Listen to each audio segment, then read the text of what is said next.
Petite actu concernant Mercedes, ses ventes électriques et hybrides rechargeables ont progressé de 228% en 2020.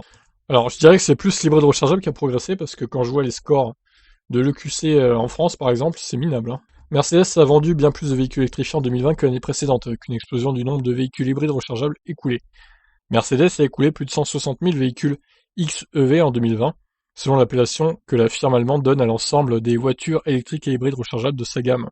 Cela représente une hausse de 228% par rapport à 2019 et les 87 000 unités vendues dans le dernier trimestre montrent que la dynamique s'accélère très vite pour les véhicules à faible émission de CO2. La part de l'hybride rechargeable est fort logiquement plus élevée que celle de zéro émission avec plus de 110 000 hybrides rechargeables contre un peu moins de 50 000 voitures électriques. Ouais, c'est quand même plus que 2 fois plus. Alors ils ont quand même vendu 50 000 VE.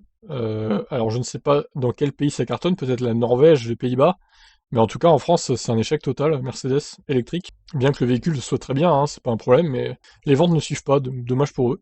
Ces dernières ont été essentiellement partagées par la Smart, ah bah il y a eu le détail après, d'accord, 27 000 unités, le EQC 20 000, tandis que l'utilitaire EQV 1700 pour l'instant qui vient de sortir, donc 1700 c'est pas si mal. Ah évidemment, s'ils comptent la Smart dedans, oui, forcément, ça aide. Mais du pur Mercedes, en gros, du pur Mercedes électrique, t'as même pas 22 000 véhicules vendus, quoi. Mais évidemment, vu que Smart fait partie du groupe Mercedes, bon, il compte Smart aussi. Le PDG du groupe, Ola Kalenius, s'est félicité de cette progression qui a permis aux constructeurs de respecter les normes d'émissions de CO2 imposées par l'Europe en 2020. Nos prévisions internes pour 2020 suggèrent que nous avons atteint les objectifs européens de CO2 l'an dernier. En nous basant sur nos connaissances actuelles, nous prévoyons d'atteindre également les objectifs européens en 2021. Donc pas d'amende, a priori, pour Mercedes.